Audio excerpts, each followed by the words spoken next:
আচ্ছা, কখনো কি তোমার এই প্রশ্নগুলো মাথায় এসেছে যে আমি তো সৎ পথে রয়েছি, আমি কারোর কোনো ক্ষতি করিনি, তাহলে আমার জীবনটা এত কঠিন কেন? কেন সকলের মতো আমার জীবনটা নয়? সমাজে যারা অসৎ পথে রয়েছে তারা তো দিব্যি ভালো রয়েছে, তাদের জীবনে কোনো দুঃখ নেই, কোনো কষ্ট নেই, কোনো সমস্যা নেই। তাহলে আমার জীবনেই এত সমস্যা কেন? প্রশ্নগুলো হয়তো তোমার মাথায় একবার হলেও এসেছে। আবার হয়তো তোমার এই কথাগুলোও মনে হয়েছে যে কিছু মানুষ রয়েছে পৃথিবীতে যারা অল্প কিছু চাইলেই অনেক বেশি কিছু পেয়ে যায়। অর্থাৎ সে চায় 1 টাকা, সে কিন্তু চাইলেই পেয়ে যায় 10 টাকা। আবার কিছু মানুষ রয়েছে যাদের প্রয়োজন 1 টাকা, কিন্তু সে শতবার চাওয়ার পরেও 1 টাকা কোনোভাবেই জোগাড় করতে পারে না বা সে পায় না। প্রশ্নগুলো হয়তো তোমার মাথায় এসেছে, কিন্তু তুমি উত্তর একবারের জন্যও খুঁজে পাওনি।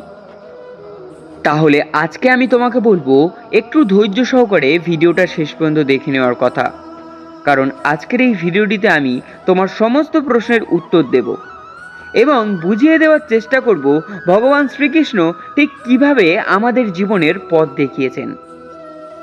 আজ আমরা জানব কিভাবে বুঝবেন ভগবান সত্যিই আমাদের পরীক্ষা নিচ্ছেন কিনা, বা আমাদের কিভাবে ভগবান পরীক্ষা নেয়।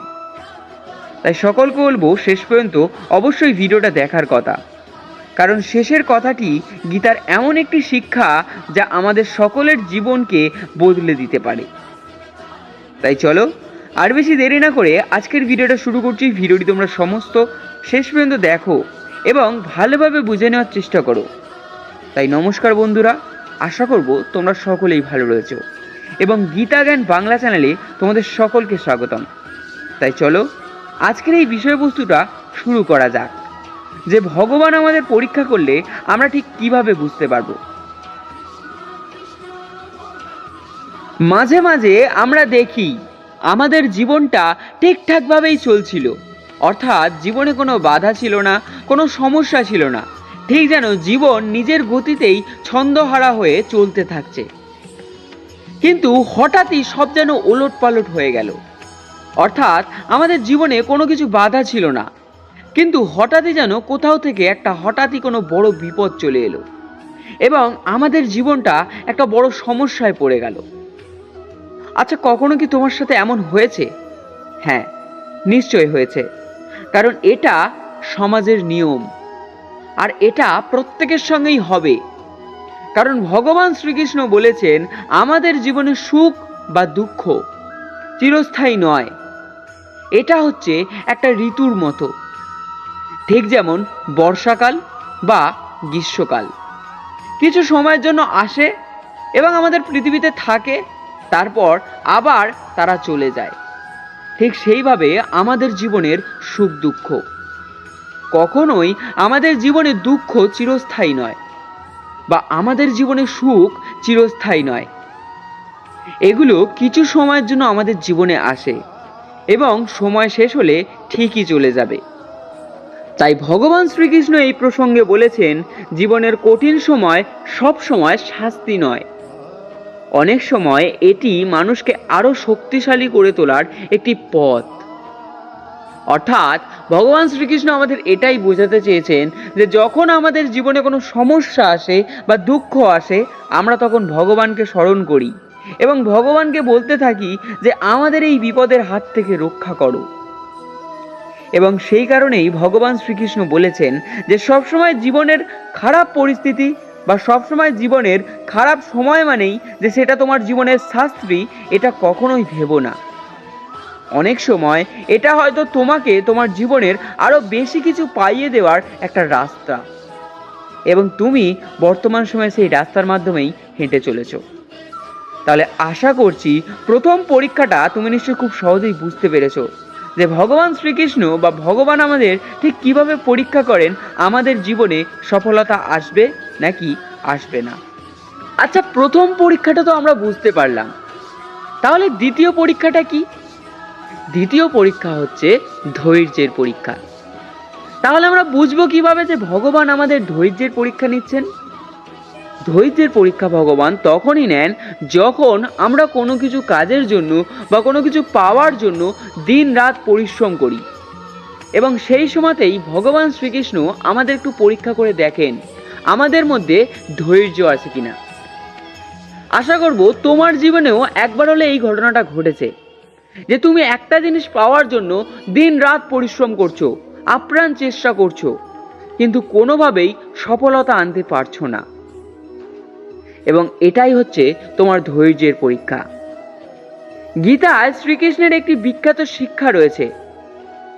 শিক্ষাটি হলো, কর্ম করার অধিকার তোমার আছে, কিন্তু ফলের ওপর তোমার অধিকার নেই। অর্থাৎ তুমি কাজ করবে এবং কাজ করলেই যে ফল পাবে এটা কিন্তু কোনো কথা নয়। কর্ম করা তোমার কাজ এবং ফল পাওয়া ভগবানের দেওয়া একটা আশীর্বাদ। তাই কাজ করলেই যে তুমি ফল পাবে এই আশা কিন্তু করো না। তুমি তোমার কাজ করে যাও, ভগবান খুশি হয়ে তোমাকে নিশ্চয়ই তোমার পরিশ্রমের ফল দেবেন। অর্থাৎ এটির অর্থ হলো মানুষের কাজ হলো সৎভাবে চেষ্টা করা, ফল কখন আসবে কিভাবে আসবে তা ঈশ্বরের হাতে। তাই আশা করব তোমরাও নিশ্চয়ই ভগবানের 2 নম্বর পরীক্ষাটা বুঝতে পেরেছো। এরপর আমাদের জীবনের 3 নম্বর পরীক্ষাটি কিন্তু সবথেকে গুরুত্বপূর্ণ একটি পরীক্ষা, এবং বেশিরভাগ মানুষ কিন্তু এই 3 নম্বর পরীক্ষাতেই পাশ করতে পারে না। অর্থাৎ তারা কিন্তু এই পরীক্ষাতে হেরে যায়, এবং যার কারণে তারা কিন্তু জীবন যুদ্ধেও হেরে যায়। কথাটা কেন বললাম একটু ছোট্ট করে বলি, আশা করি তোমরাও বুঝতে পারবে। আমরা যখনই কোনো কিছু জীবনে চাই বা আমরা যখনই কোনো কিছু ভগবানের কাছে আবদার করি, তখন একটা কথাই শুধু ভগবানকে বলি, ভগবান দয়া করে আমাকে এই জিনিসটা পাইয়ে দাও, ভগবান তুমি একটু কৃপা করো, তুমি না দেখলে কে বা দেখবে। আশা করছি তোমরাও এই কথাগুলো ভগবানের সামনে একদিনের জন্য হলেও বলেছো। তাহলে তুমি যে ভগবানের কাছে আবদার করলে ভগবান তোমাকে দেবেন কি দেবেন না সেটা তুমি বুঝবে কিভাবে? হ্যাঁ, সেটার উত্তর হচ্ছে এই পরীক্ষাগুলো। এই পরীক্ষাগুলো বলতে আমি যে প্রথম থেকে 2টি কারণ বললাম সেই 2টি কারণ, এবং এরপর যে কারণগুলো বলবো সেই কারণগুলি, অর্থাৎ পরীক্ষার নিয়মগুলি। তো যেটা বলছিলাম, এরপর 3 নম্বর পরীক্ষাটি হচ্ছে অন্যায়ের মুখোমুখি হওয়া। অন্যায়ের মুখোমুখি হওয়াকে আমি এটাই বলতে চাইছি, আমরা যখন কোনো কিছু কাজ করতে চাইবো তখন দেখবে আমাদের জীবনে 2টো অপশান থাকে, একটা হচ্ছে সৎভাবে আর একটা হচ্ছে অসৎভাবে।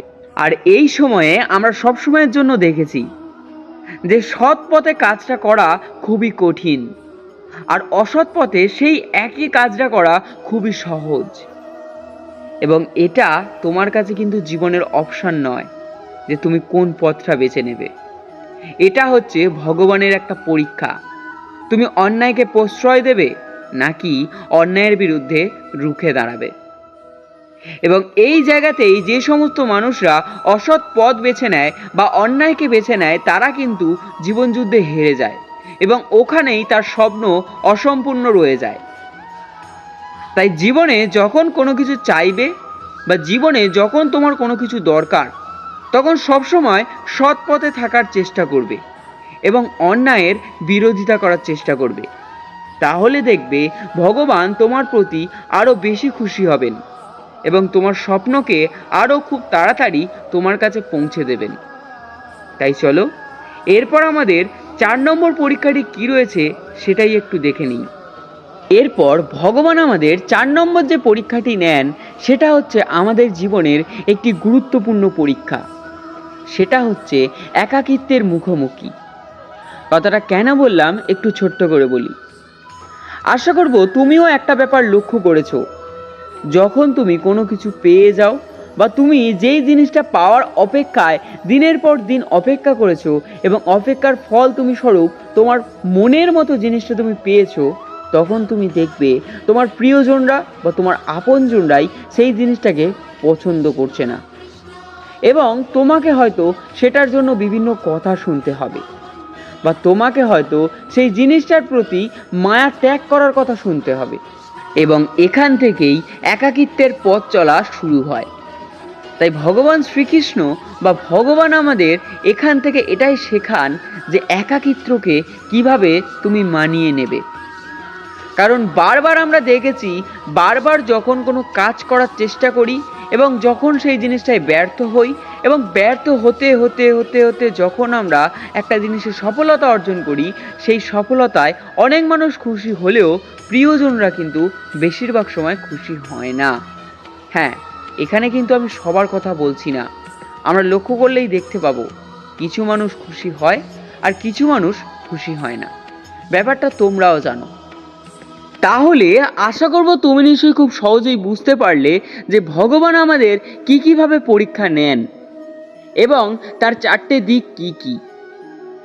তাই যখনই তোমার জীবনে খারাপ পরিস্থিতি আসবে এবং আমি যে চারটি পয়েন্ট বললাম এই চারটি পয়েন্ট তোমার জীবনের সঙ্গে মিলে যাবে, তখন একটা কথাই সবসময় মাথায় রেখো যে তোমার জীবনে যা হচ্ছে তা কোনো কিছু ভালো হওয়ার জন্যই হচ্ছে এবং ভগবান তোমার পরীক্ষা নিচ্ছেন। তাই সবসময় একটা কথা মাথায় রাখবে, জীবনে কষ্ট আসা মানে জীবনটা সম্পূর্ণরূপে শেষ হয়ে যাওয়া নয়। তাই গীতা আমাদের একটা কথা শেখায়, কষ্ট অনেক সময় মানুষের শত্রু নয়, বরং জীবনের শিক্ষক হয়ে দাঁড়ায়, যেটার প্রমাণ আমরা হয়তো সকলেই মাঝে মাঝে পেয়ে থাকি। যে মানুষ ধৈর্য ধরে, বিশ্বাস রাখে এবং সৎ পথে থাকে, শেষ পর্যন্ত তার পথই উজ্জ্বল হয়ে ওঠে। অর্থাৎ যে কিনা অপেক্ষা করতে পারে এবং সৎ পথে থেকে কাজ করতে পারে, তার হয়তো সফলতা আসতে একটু দেরি হয়, কিন্তু নিশ্চয়ই আসবেই। তাই সবসময় মাথায় রাখবেন, ভগবান যদি আপনার পরীক্ষা নেন তাহলে সেই পরীক্ষাতে উত্তীর্ণ হওয়ার জন্য আপনাকে শক্তিও প্রদান করবেন। তাই জীবনে কখনোই খারাপ পরিস্থিতি